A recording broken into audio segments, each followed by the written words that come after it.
Vou dar 5 minutos para ele testemunhar. E você já abre a sua Bíblia em Romanos capítulo 8. Esse camarada, ele já decorou Romanos de 1 a 6, capítulos de 1 a 6. Decorou o 8, o 12. E é por isso que a Marcel Bíblia vai abençoar a minha vida e a sua vida nessa noite.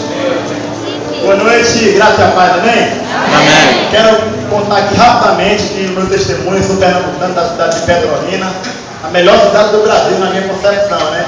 Então, cresci num lar católico, meu pai era usuário de drogas, espancava minha mãe, chegava em casa alcoolizado, drogado, espancava minha mãe, meus irmãos. Eu fui crescendo nesse contexto de vida. Aos 12 anos de idade, quando eu tinha 3 anos, melhor dizendo, meu pai foi embora de casa, então não tenho lembrança do meu pai. Aos 12 anos de idade, eu vendo a minha irmã fumando cigarro dentro de casa, eu comecei a fumar cigarro. Ninguém se vê de uma hora para outra no fundo do poço, na Cracolândia, na Sarjeta. Eu trilhei um caminho até chegar ao fundo do poço. Eu trilhei um caminho que, para mim, o Salomão ele escreve um provérbio, capítulo 14, verso 12, que diz que há caminhos para o homem que aos seus olhos parece direito, mas o fim é a morte. Então eu comecei com cigarro. Do cigarro, através de um primo meu. Primeiro era traficante, ele me deu um conselho para experimentar maconha. Eu falei, poxa, todo mundo fuma maconha, então vou experimentar também. E Davi, no Salmo 1, ele diz que bem-aventurado é o homem que não anda segundo o conselho dos ímpios, não se detém no caminho dos pecadores, nem se assenta na roda dos escarnecedores. Eu vivi esse versículo totalmente ao contrário. Eu fui segundo o conselho dos ímpios, eu me deti no caminho dos pecadores,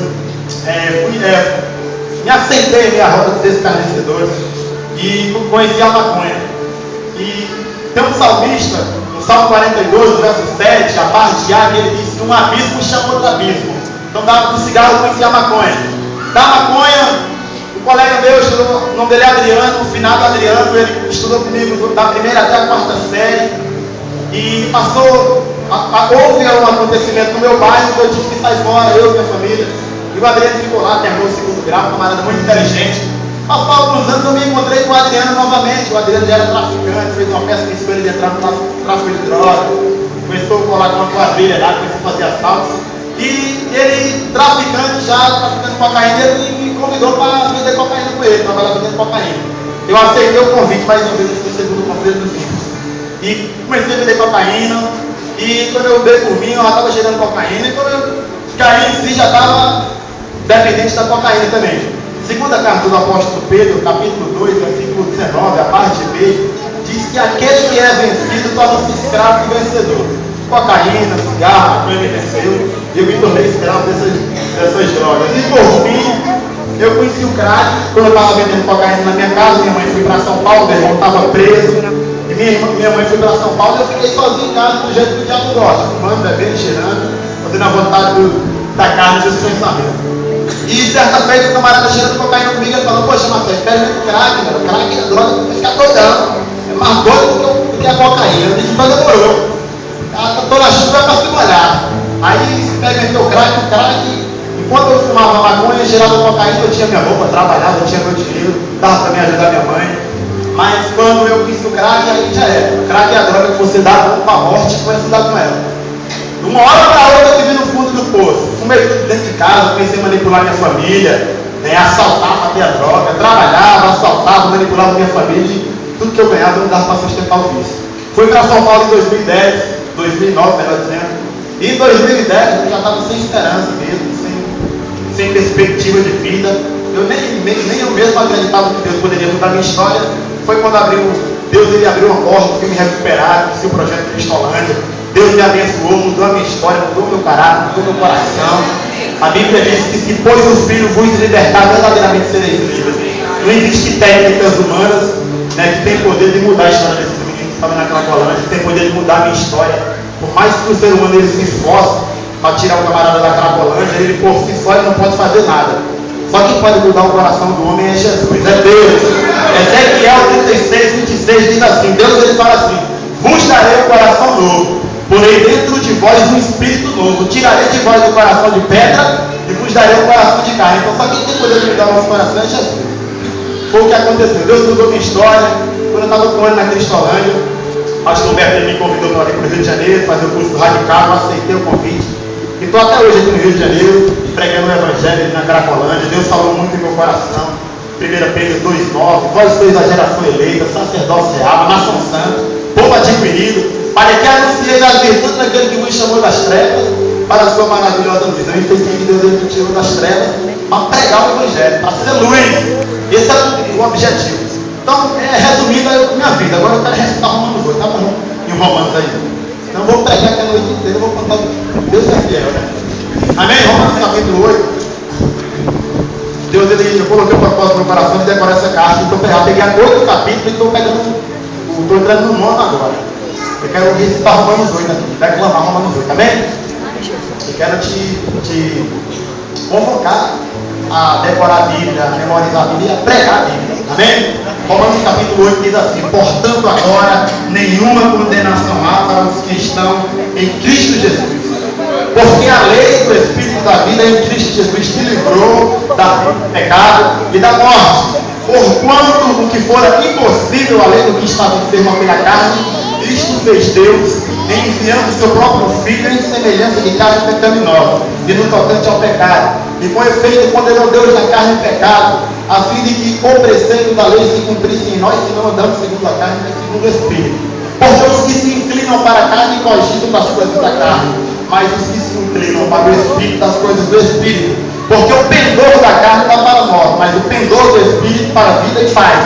Por isso, o pendor da carne é inimizade contra Deus, pois não está sujeito à lei de Deus, nem mesmo pode estar. Portanto, os que estão na carne não podem agradar a Deus. Vós, porém, não estáis na carne, mas no Espírito. Se de fato o Espírito de Deus habita em vós. Mas se alguém não tem o Espírito de Cristo, este tal não é dele. Se porém Cristo está em vós, o corpo na verdade está morto, mas o Espírito é vida por causa da justiça. E se habita em vós o Espírito daquele que ressuscitou a Jesus dentre os mortos, esse mesmo que ressuscitou a Cristo Jesus dentre os mortos, vivificará também o vosso corpo mortal por meio do seu Espírito, que em vós habita.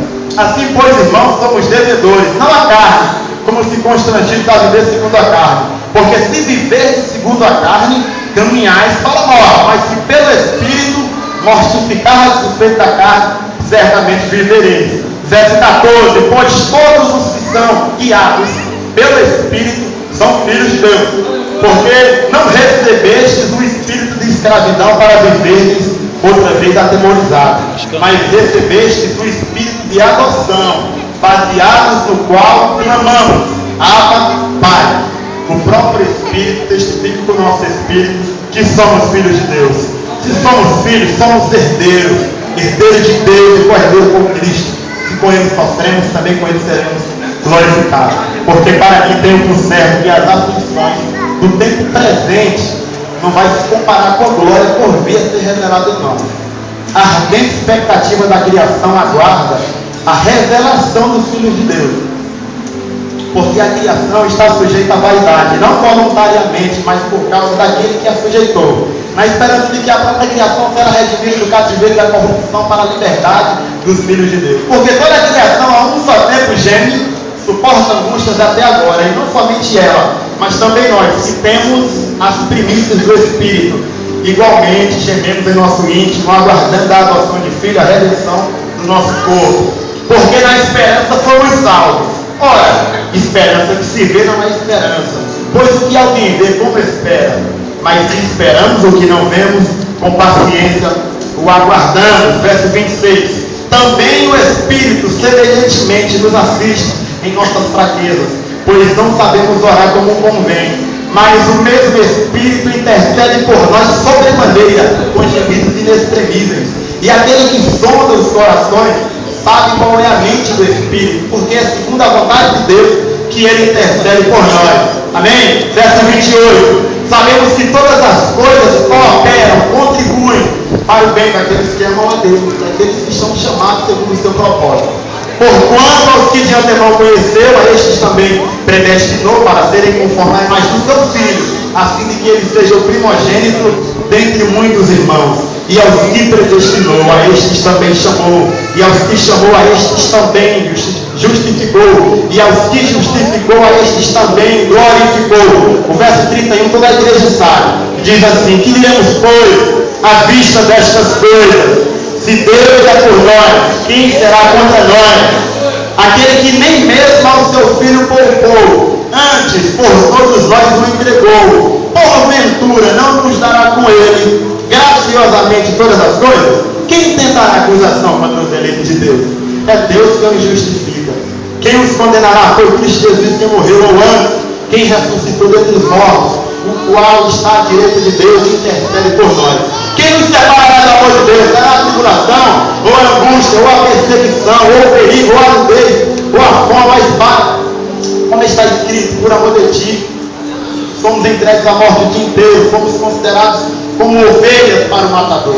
Em todas estas coisas, porém, somos mais do que vencedores, porque estou bem certo de que nem a morte, nem a vida, nem os anjos, nem os principados, nem as potestades, nem o presente, nem o porvir, nem a altura, nem a profundidade, nem alguma outra criatura nos poderá separar do amor de Deus que está em Jesus, em Cristo Jesus, nosso Senhor.